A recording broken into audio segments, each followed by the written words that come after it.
I have the feeling that most stakeholders on both sides of the political spectrums appreciate the effort that the DWP team and I put into this review to ensure that it was science and evidence-based as much as possible. That said, there are a few concerns. A number of politicians, more on the right wing rather than the left wing, feel that I didn't go far enough. I was not radical enough in my recommendations. I didn't cut this number of regulations. I didn't do this to the HSC. I didn't basically try to truncate this and that and the other. Of course, the situation did not improve much following the unfortunate headline from the Prime Minister's recent op-ed in the Evening Standard, health and safety laws are holding back business, when in fact the review shows that this is not the case. To be clear, I'm all for better regulation and smart regulation, which the PM also alludes to, and which I have promoted for many years, as long as such measures are science-based, risk-based, and evidence-based. If they are, that's fine. If they're not, no, it's not fine. Furthermore, I've been bombarded, literally bombarded, with emails and questions regarding the whole issue of exempt and self-employed who don't pose harm to others from health and safety regulations. To be clear, what I'm saying here is not radical. The change is very limited. It applies only to those self-employed who do not employ anyone and whose work means that they do not pose a risk to others.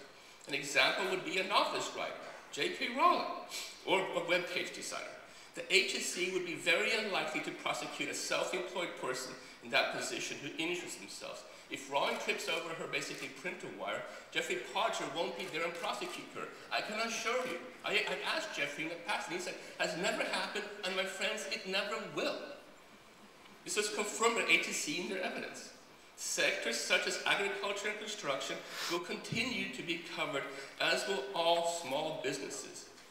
It's vital, that said, that this change is accompanied by clear guidance, something I know IOSH also alludes to ensure that the limited scope is clearly understood. And based on the discussions we had at the House of Commons Scottish Affairs Select Committee a few weeks ago, this should be done sooner rather than later. Maybe there's actually room for an academic paper on the topic. And finally, please note that any bogus self-employed people in sectors such as construction will not and will never be exempt. The consolidation regulations. To be clear, I recommended in my review a consolidation of health and safety regulations by 35%. I never mentioned cuts of 50%. That number can only be received if one adds my suggested consolidations with a small number of cuts that I put forward, with a further number of regulatory removals the Minister grading received from HSC after my review was completed. Related to this, it's a question of resource. Does HSC have resource to put through these consolidation measures? That's something I suggest you ask Jeffrey following this session. So in conclusion, you may want to know what I will do next. Aside from giving an odd lecture in a Lofstedt review up and down this country, and I feel like I'm doing one every single week at the present time, I'm focusing on two big picture recommendations coming out of my review. One is to establish a European Parliamentary Committee to look at risk-based policy making. And there, my friends, I've got some news for you today. I can for the first time publicly announce that Julie Girling, Conservative MEP for UK, will be chairing an informal committee on risk.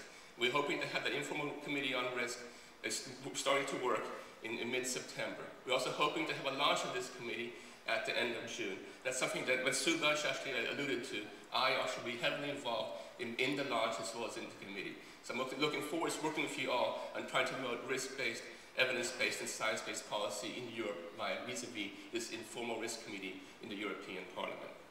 Furthermore, I'm also trying to encourage the House of Lords to set up a select committee on risk, or establish a subcommittee with a science and technology committee.